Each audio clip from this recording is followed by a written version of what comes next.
Hello, my name is Hathoyan Elevation, and I am your host and facilitator for Real Insight, where we take everyday topics and dive deeper to get a deeper understanding and meaning behind the messages.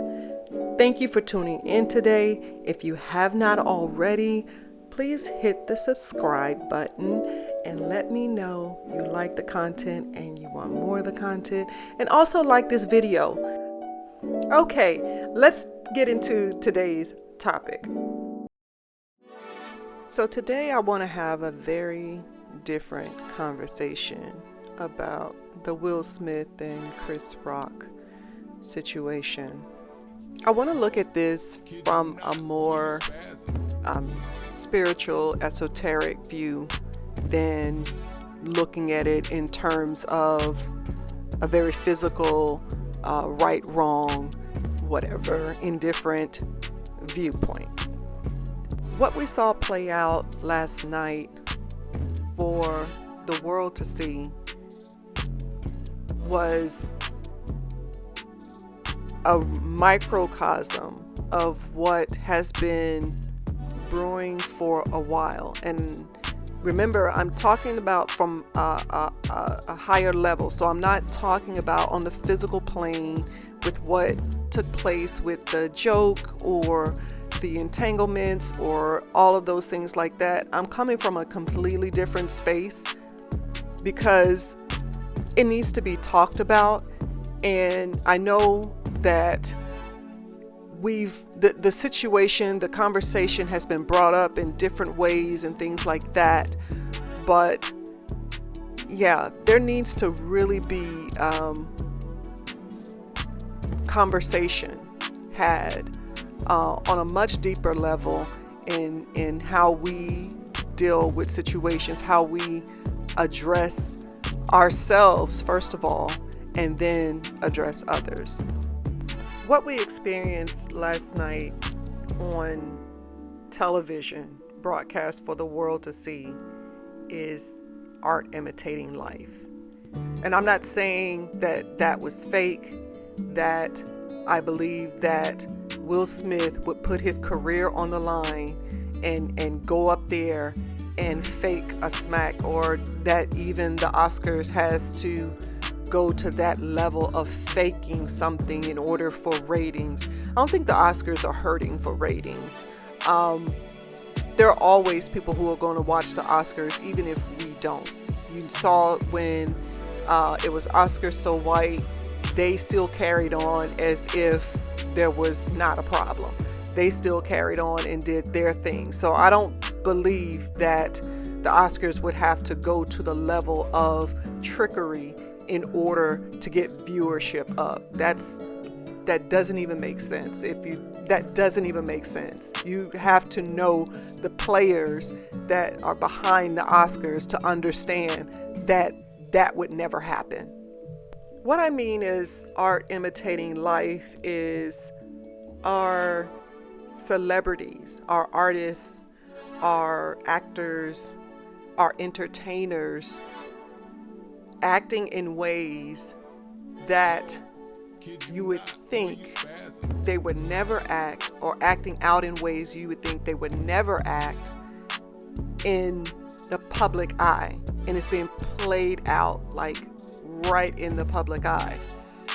And what that really shows is that our societal illnesses are spilling over into our entertainment sector. And that in itself signifies that the problem that our society has is a lot bigger than they're willing to face and deal with. And I shouldn't say they, I should say we as a collective, because it's really a problem that we as a collective are choosing not to take to the level that it needs to be taken to in order for resolution to take place. What last night signified is a lack of personal accountability and a lack of personal healing, like self-actualizing your own traumas and doing the work necessary to heal your traumas. What last night definitely showed is that it doesn't matter how much money you make. It doesn't matter how high you've gone in your level of success, of what your idea of success is, that if you don't deal with your personal traumas, if you don't deal with those things that are traumatizing you, you will traumatize someone else or inflict your hurt, your whatever unhealed parts of you will be inflicted on others. And that's the bigger picture to be looked at here. If you don't take responsibility for your own healing, you end up infecting people that aren't even sick. And if you're not grounded in your own self, you end up being a conduit by which others impose their sicknesses upon you. Which also means that there's some healing that you got to do. You know, they said that 2020 was called, they gave it the name, the Great Reset. And I could agree with that. I could agree that 2020 was a very pivotal year, because what 2020 did during the lockdown is it gave us a time to not be so caught up in the rushing to work and, all the busyness that we end up doing to occupy ourselves or just to live. It gave us a time to step back from that and take care of home, i.e. our root chakra.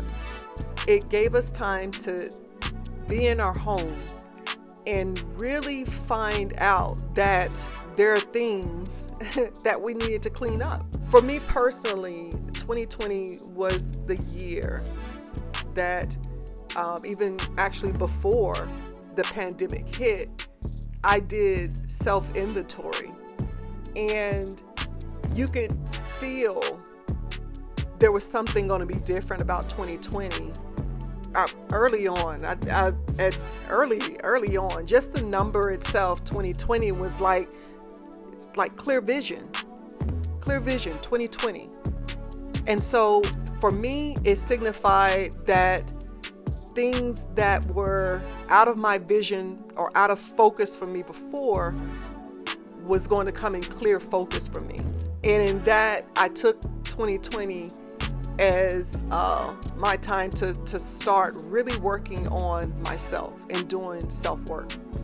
There were childhood traumas that I had. There were teenage traumas that I had. There were young adult traumas that I had that I knew I wanted to heal from, but I had no idea how to heal from it. And so 2020 for me was the year that I said, okay, I'm not looking at the traditional methods of healing any longer. I'm going on a deeper dive to really unlock what that is by going to the root of where my pain was and why it was affecting me and the ways that it was affecting me. And what I did initially is find someone that was talking about healing in a language that I could relate to. Nothing against the church, but I had been to church, and I had been in church for years, and it, the method of praying it away or giving it to God or, laying it at the feet of Jesus, none of that worked for me because it really didn't make sense to me. Like, how do you lay it at the feet of Jesus? How do you give it over to God? Like, this is something that I had been dealing with from, years ago. And so how is that, like, no one could show me how to just do that. No one could show me how to lay it at the feet of Jesus. No one could show me how to give it over to God. Oh, just give it to God. Let God carry it. Or let Jesus carry it. And it's like, this is my pain that I've been going through. How do I let go of that pain and then give it over? Oh, you just do it and don't think about it. What I found out that was doing, it was suppressing it, because it was not being dealt with. It wasn't really being dealt with. It was really just me suppressing it, saying, I give it over to God, and now I don't look at it anymore. It didn't need to be ignored. It needed to be addressed. It didn't need to be given to anybody else. It needed to be addressed by me, the one that went through the pain, that went through the hurt or whatever, and was dealing with the repercussions of it on the other side. So 2020 for me was me doing the work, actually doing the work, and starting with someone who spoke in a language that I could understand, that made sense, that really addressed the issue and didn't sugarcoat it, or didn't bury it, or didn't suppress it, or didn't lay it to the side. It allowed me to really address the issue. And what I did was I started with chakra work. And that's not something that I was very familiar with at all. First of all, I did not grow up in church. So when I did start going to church and join myself to a ministry and things of that nature, chakras was never anything that I was familiar with. I'd never heard about chakras or anything like that. It wasn't until probably, I would say, maybe 5 years ago that I even learned about the chakras. And it wasn't until about 3 years ago that I learned what the chakras were and how they related to different things in your body, and how that affected now your outcome and different things that you experience in your reality. Along with the chakra work, I did inner child healing, because I knew that once I learned, that the chakra deals with, the root chakra deals with from birth to about 2 or 3 years of age, then I knew from doing that work where my first experience with trauma was. And it was around the age of 5. And so from that, I knew that, okay, inner child healing was necessary. And I started to do the work for inner child healing. And I'm being very transparent with that, because there are so many that you can absolutely see that need inner healing, inner child healing, and chakra work. I'm just, putting that out there. And you see it because of what happened at the Oscars last night, because that was just a screen version of what is going on in our society as a whole. It's been going on in our society as a whole because you see it in the news, you see it on social media, you see it in your own family. What played out last night on the Oscars has been playing out in the regular, quote unquote, regular world for a long time. You hear the news reports of parents killing children, or parents neglecting children, or parents abusing children. You see it. You see it in, children abusing their parents, adult children abusing their parents, people killing other people. It's been going on for a while, and it hasn't been addressed. It isn't being addressed, which is why you see what is taking place in society as a whole. And so to see it play out on the big screen, with people that, hey, they have the money, there are certain things that we would think they don't have to deal with anything. They've got the money, they got success, they got the accolades, all of that at their disposal. So they're not dealing with anything. Absolutely, they're dealing with stuff, because it doesn't matter how much money you've amassed. It doesn't matter how high a pinnacle that you've reached. Your traumas will always follow you, because it ain't got nothing to do with your money. It has nothing to do with your status. It don't care nothing about that. It will expose itself, and it will have you exposed. And that's not just evident in the Will Smith and Chris Rock situation. I mean, that's evident in the Kim K and Kanye West situation. Like, that is classic unhealed trauma on both their sides. And how both of them have been acting, and how both of them have been carrying on in the media. It's absolutely unhealed trauma. You see it. As much as I love Kanye and respect his genius, I also have to be very real about his unhealed trauma that he's failed to address, he's failed to take care of.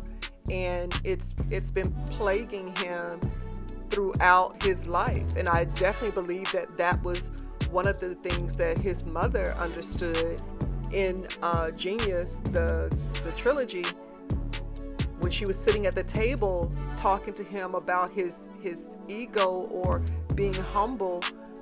That was definitely, in her words, I would say, her letting him know that there's some things that you need to address, but it went unchecked. It didn't get addressed. It didn't, and maybe she didn't know how to tell him, and probably he didn't know how to start in that. How do I start that?